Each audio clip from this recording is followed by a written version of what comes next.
L'invité du jour. L'invité du jour sur Espoir FM. Les radios associatives de Lot-et-Garonne sont au Festival international de journalisme. Avec moi pour cette interview, Patrick Figeac de Radio Bastide. Bonjour Patrick. Oui, bonjour Aurélie, bonjour à toutes, bonjour à tous. Alors nous recevons maintenant avec cette chaleur de la journée de dimanche, mais l'affronter pour être au micro des radios associatives de Lot-et-Garonne. Étienne Bouche, bonjour. Bonjour à tous. Alors, de ce qu'on m'a dit, une petite souris m'a dit que vous auriez écrit plusieurs livres, mais on va parler d'un livre en particulier. Mais Aurélie, ce qu'il faut savoir, c'est que ce monsieur a été journaliste, et journaliste en Russie. Absolument. Alors j'ai travaillé j'ai travaillé pendant plusieurs années, presque 8 ans, en tant que correspondant indépendant en Russie, et je suis rentré en France à la fin de l'année 2020. Et c'est là qu'il y a eu le livre. Et c'est là qu'il y a eu le livre donc, dont nous allons parler aujourd'hui. Un livre particulier puisqu'il s'intéresse à une ONG qui a reçu le prix Nobel de la paix en 2022. Exactement, parce que donc, l'association s'appelle Mémorial. Elle est restée relativement confidentielle, je dirais, chez nous en France, parce qu'elle traitait d'une problématique éminemment russe, et elle est sortie un petit peu de l'ombre en 2022 à la faveur de ce prix décerné par le comité Nobel. Et pour présenter sommairement ce qu'est cette organisation, elle est née à la faveur de la perestroïka, donc à la fin des années 80 et au début des années 90 en Russie, au moment où l'URSS finissante allait donner naissance à la Russie indépendante. Oui, Gorbatchev. Exactement. Ça commence à se fissurer. Le système se fissure. Mikhail Gorbatchev a introduit des réformes qui vont faire un petit peu chavirer le système, et profitant de ce moment de transition, est apparu un comité d'historiens qui s'est interrogé et qui s'est posé une question fondamentale et qui reste absolument actuelle, et c'était la raison pour laquelle j'ai décidé de faire ce livre. C'est que comment on peut construire une Russie indépendante sur des bases nouvelles si on ne fait pas l'inventaire de ce qui s'est passé à l'époque soviétique, sachant que pendant des décennies, la Russie a traversé une succession de drames. Il y a eu la révolution de 1917, il y a eu la Première Guerre mondiale, il y a eu la Seconde Guerre mondiale qui est un traumatisme national en Russie, les purges staliniennes, les déportations, les assassinats de masse, et en fait, le peuple russe a été touché par vraiment des chocs successifs, et on a l'impression que pour faire face à tous ces traumatismes, la société a préféré effacer cette histoire pour tout simplement dans un instinct de survie. Et en fait, cette organisation est arrivée et s'est dit, voilà, il faut qu'on déterre ça, et il faut qu'on parle de nos histoires, de cette histoire, en particulier du passé stalinien, de façon à ce que l'on puisse que l'on ne répète pas les mêmes erreurs. Et aujourd'hui, dans le contexte actuel en Russie, on voit que, hélas, plutôt que de procéder à ce travail intellectuel, on en vient plutôt à minimiser la politique de Staline, et même à nier la réalité du goulag. Alors peut-être pour rappeler à nos auditeurs, certains sont un peu jeunes, n'ont pas vu ces notions de cette période stalinienne, de ces purges du goulag, revenir dessus Alors en quelques mots, c'est compliqué, mais essayez de faire un résumé pour que les auditeurs comprennent ce système. Alors quand Staline est au pouvoir en URSS, il ne tolère aucune dissension, parce qu'il est un authentique autocrate qui se débarrasse donc des éléments du Parti communiste qui lui sont hostiles, ou en tout cas dissidents. Et à partir de là, Staline instaure ce qu'on a décidé d'appeler la Grande Terreur, c'est-à-dire qu'il va vraiment procéder à l'éradication de tous des éléments de la société qui lui sont hostiles, ou qui sont considérés comme des parasites. C'est très fort ce mot éradication. Voilà, absolument. Et il s'agit vraiment pour faire émerger une élite qui lui soit absolument loyale, on va se débarrasser des ennemis de classe. Et donc à partir de là, les ennemis de classe, c'est tous ceux qui ne souscrivent pas au nouveau, à l'idéologie, à l'espèce d'utopie soviétique. Et donc de cette manière-là, on va par exemple envoyer les propriétaires terriens qui, eux, puisqu'ils sont des propriétaires, qu'ils ont des bêtes, etc., eux ne s'inscrivent pas du tout dans le projet collectiviste, etc. On considère que ce sont des gens bien nourris et qui nourrissent le capitalisme, et donc du coup on va les déporter, mais dans des endroits hallucinants. On va les envoyer au fin fond de la Sibérie, on va les déporter en Asie centrale, ils vont faire des travaux forcés dans dans les camps du goulag, etc. Et les intellectuels sont très largement aussi... donc soit, en fait, on parle souvent parce que sur un mode un peu caricatural en France, mais ils ont bien existé. Il y a eu tous ces procès de Moscou, par exemple, où en fait on a provoqué des procès complètement fabriqués pour se débarrasser de tous les éléments qui n'allaient pas dans le sens du pouvoir, etc. Donc tout ça, en fait, il faut se rendre compte que ce sont des échelles qui nous échappent absolument. C'est qu'en fait, c'était tout simplement c'était le travail de cette organisation mémoriale, essayer de répertorier, de se dire mais combien de personnes ont été assassinées, ont été déportées, ont été envoyées au goulag. Et souvent, dans mon travail en Russie, c'est vrai que je m'intéressais déjà beaucoup à cette question. Je pouvais discuter avec des gens de ma génération ou un peu plus âgés. Et en fait, des fois, quand je parlais de leurs grands-parents, ils me disaient « Ah oui, mes grands-parents, oui, il y en a un de ma famille, il a été déporté à tel endroit, puis après, on ne sait plus, on n'a plus de nouvelles, il a disparu. » Et cette histoire, cette tragédie comme ça de l'époque stalinienne, ça concerne toutes les familles. Tout le monde a quelqu'un dans sa famille qui a subi les répressions staliniennes. On sait combien à peu près de personnes ont été comme ça exterminées en quelque sorte. Alors c'était tout le travail de cette organisation. Il y a des estimations qui sont formulées, par exemple sur la simple année. J'ai peur que la chaleur du Lot-et-Garonne peut-être me tape sur le cerveau. Je ne veux pas me tromper, mais sur les simples périodes des grandes purges qui concernent l'année 1937 en Russie, on estime qu'il y a environ 700 000 personnes qui ont été assassinées. Et encore une fois... c'est énorme. Hein. Oui, et sans doute très imprécis, parce qu'on a... Je veux dire, ce passage, donc dans les années 30, on n'a pas forcément toutes les informations, il y a beaucoup de gens qui ont disparu, et ce qui est frappant aujourd'hui encore, c'est que dans un pays qui est immense comme la Russie, c'est 33 fois la France dans le point de vue de la superficie, et qu'il reste encore énormément de choses à faire. Je veux dire, dans les années 90, on a encore trouvé sur ce territoire des charniers et dont on n'avait pas l'existence. On est au milieu d'une forêt et on creuse un peu et on découvre qu'il y a des corps qui sont entassés ici, qu'il s'agit d'identifier. Donc c'est encore aujourd'hui un territoire qui reste à explorer, où il y a beaucoup de choses qu'on ne sait pas. Ensuite, là où j'ai peur de trop m'avancer parce que je n'ai pas l'information exact là maintenant, le nombre de personnes qui sont passées par le goulag, c'est inimaginable. Ça concerne tout le monde. Et si bien que ça a aussi, la nature des conditions de vie ou de survie dans ce type de lieu a façonné aussi les gens, parce que ça les a détruits intellectuellement et ça a alimenté aussi un cycle de violence, parce que quand les gens sont revenus à la vie civile, ils avaient vécu des choses tellement terribles qu'ils ont été cassés. Ce qui est frappant dans ce que vous dites, c'est qu'on retrouve, on a l'impression que vous nous parlez également, par exemple, de la Russie de Poutine aujourd'hui, avec les fameuses colonies.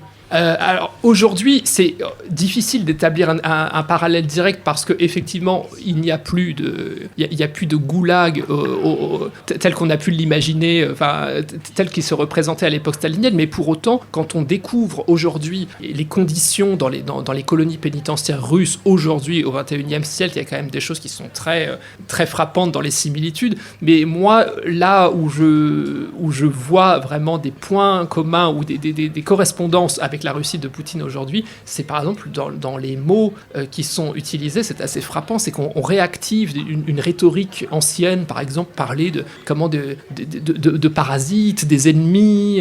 Aujourd'hui, les personnalités les personnes publiques qui sont considérées un peu comme des ennemis de l'État, on leur appose un statut qui s'appelle agent de l'étranger, c'est-à-dire qu'on va les désigner comme étant, voilà. Donc essayer de comprendre ce que ça signifie. Ça veut dire qu'on est à la solde d'un État étranger, toute personne qui ira contre qui ne dira pas ce qu'il faut dire, plutôt que, la seule arme c'est de le discréditer, essayer de le marginaliser socialement. Et on sait qu'aujourd'hui, moi je travaille comme journaliste, je couvre l'actualité de la Russie et je vois qu'effectivement la plupart des rédactions de presse, on est au festival de journalisme dont j'en parle, mais les journaux, l'essentiel des rédactions indépendantes ont dû quitter le pays, elles travaillent en exil, et aujourd'hui elles ont ce statut soit d'organisation agent de l'étranger ou organisation indésirable. Et donc ça réactive toute cette rhétorique qui existait à l'époque de l'Union soviétique. Et effectivement, présenter une organisation comme indésirable, c'est vraiment dire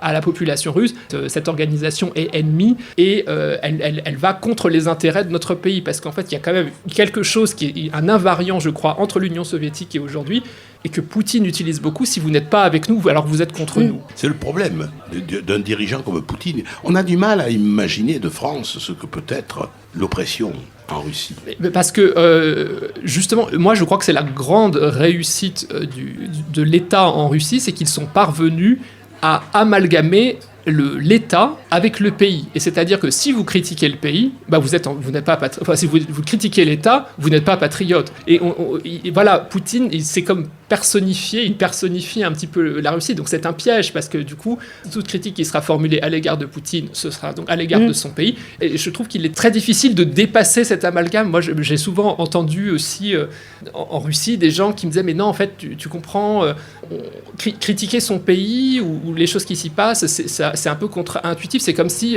je veux dire, par exemple, moi, ce que me disait la personne, hein, moi, je sais que ma mère, elle fait des erreurs où je suis pas d'accord avec elle, mais c'est ma mère. Alors, je peux pas la critiquer. Je trouve que c'est assez parlant. C'est assez parlant.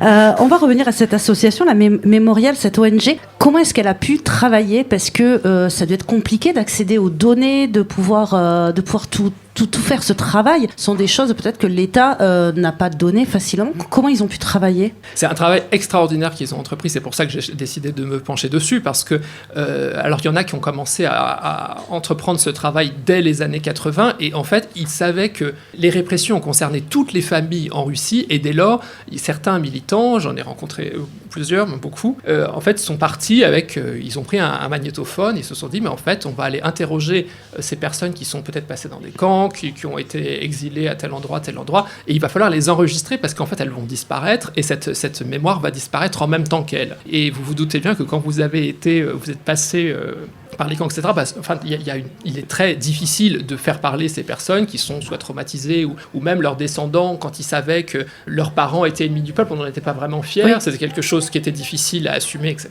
Et dès lors, ils ont consigné des témoignages, et ils ont essayé de reconstituer des généalogies, puis surtout, ils faisaient appel à la population russe à un moment où justement il était possible de parler. Ils leur disaient, mais comment, si vous avez des informations sur vos parents, etc., je sais pas, en fait on collecte tout, c'est-à-dire si vous avez dans vos archives personnelles des lettres, même des documents officiels qui établissent le fait que telle personne a été envoyée dans tel camp à tel endroit, etc. En fait, les archives du peuple, ils leur ont demandé, apportez-nous tout ce qui pourra nous permettre de reconstituer ce sorte de puzzle de la mémoire russe, parce qu'aujourd'hui c'est comme si on avait jeté une boîte de puzzle, vraiment on l'avait retourné, qu'on avait 15 000 trucs, et qu'on voulait essayer pour essayer de comprendre, parce qu'en fait effectivement l'État, ça c'est quelque chose d'invariant en Russie, l'État raconte sa propre histoire, donc l'histoire de l'État, mais en fait la population elle en est absente. Et à partir de là, les militants de Mémorial ont accompagné justement un élan qui consistait à dire, mais puisqu'on est tous victimes de cette même oppression depuis 70 ans, parlons tous ensemble et essayons de raconter ce qui s'est passé pour essayer de dépasser ça et de se dire que, en fait, c'était une activité qui était absolument subversive, parce que quand Mémorial disait plutôt que de raconter l'histoire d'un point de vue officiel, on va la raconter d'un point de vue polyphonique avec les gens, et en fait ça c'est très subversif, parce qu'en fait on va dépasser une espèce d'invariant en Russie qui consiste à dire l'intérêt de l'État avant tout, et puis si c'est pas ça ne va pas dans l'intérêt de l'État de parler de ça, alors on n'en parle pas. Justement, cette ONG, ces militants, ils en sont où aujourd'hui dans la Russie actuelle ? Alors ces militants, d'ailleurs, leur histoire a accompagné vraiment l'écriture de livres, parce que quand avec mon éditrice on voulait faire un livre sur, vraiment très largement, on en parle tout le temps en fait, et même ce qui se passe en Ukraine aujourd'hui le raconte en filigrane. Il y a une histoire qui a été mal digérée, qu'on n'a pas racontée. Et on s'était dit voilà, l'idée du livre ça serait de raconter qu'est-ce qu'il cloche avec la mémoire en Russie, pour le dire de façon schématique. Et en fait on s'est dit que le meilleur moyen de le raconter c'était de prendre cette ONG pour un public français, parce que voilà, le combat qu'ils ont mené raconte vraiment la lutte d'une société civile face à un État qui veut s'arroger le droit de la vérité officielle et de l'histoire officielle. Au moment où j'ai écrit, où le livre prenait forme, on a appris que le président russe interdisait cette organisation organisation. Donc moi je le voyais, ils avaient des locaux dans le centre de Moscou, un centre d'archives, etc. Ils n'ont plus le droit d'exister. La guerre a commencé 2 semaines plus tard, ou quelque chose comme ça. Ensuite, on a appris qu'ils devenaient prix Nobel de la paix. Donc là, ça s'est un petit peu accéléré. Il y avait vraiment quelque chose à raconter. Mais pour revenir à votre question, ces militants, il y a des gens qui sont d'une génération, je dirais, qui ont plus de 70 ans et qui en fait ont mené ce combat au sortir de l'URSS, qui eux ne pouvaient pas... qui n'envisageaient pas d'émigrer parce qu'ils étaient à un âge où il était pas envisageable de partir, et puis de toute façon tout le monde ne peut pas se permettre ça, et ça ne va pas de soi quand on a construit sa vie quelque part. En revanche, dans la génération plus jeune, les gens sont partis, mais ils se sentent évidemment orphelins parce que ils sont privés de leur terrain d'études, et ils ont forcément moins d'écho en étant ici. L'actualité la plus parlante récemment, c'est qu'en fait on a appris que Memorial avait été désigné par les autorités russes comme une organisation extrémiste. C'est-à-dire qu'aujourd'hui, on ne peut, toute collaboration avec cette organisation sera absolument toxique, parce que extrémiste, je pense que dans l'échelle des valeurs russes, c'est clairement le qualificatif le plus infamant. Donc, ils sont absolument mis à la marge de la société, parce que quand je travaillais en Russie encore à l'époque, ils pouvaient être associés à des événements académiques, participer à des colloques, etc. Ils avaient le statut d'agent de l'étranger, qui est un statut qui contraint à des lourdeurs administratives, mais qui n'empêchait pas leur existence véritablement. Alors qu'aujourd'hui, ils sont complètement marginalisés. Et qu'est-ce qui résulte de ça ? C'est que plutôt que d'avoir justement dépasser ce traumatisme de l'histoire, ce qu'on observe aujourd'hui au contraire, et ça c'est absolument frappant, et ça semblait inenvisageable il y a encore 30 ans, c'est que plutôt que de faire ce travail de mémoire, aujourd'hui on érige de nouveau des statues à des bourreaux soviétiques, et ça semble hallucinant. Merci beaucoup Étienne Bouche. Je rappelle, vous allez donc rappeler le titre de votre livre, sa maison d'édition, pour qu'on puisse le découvrir, ce beau travail qui a été fait. Alors c'est Memorial face à l'oppression russe, et c'est édité aux éditions Plein Jour. Merci beaucoup d'avoir été au micro des radios associées. Merci pour votre invitation. C'était l'invité du jour sur Espoir FM.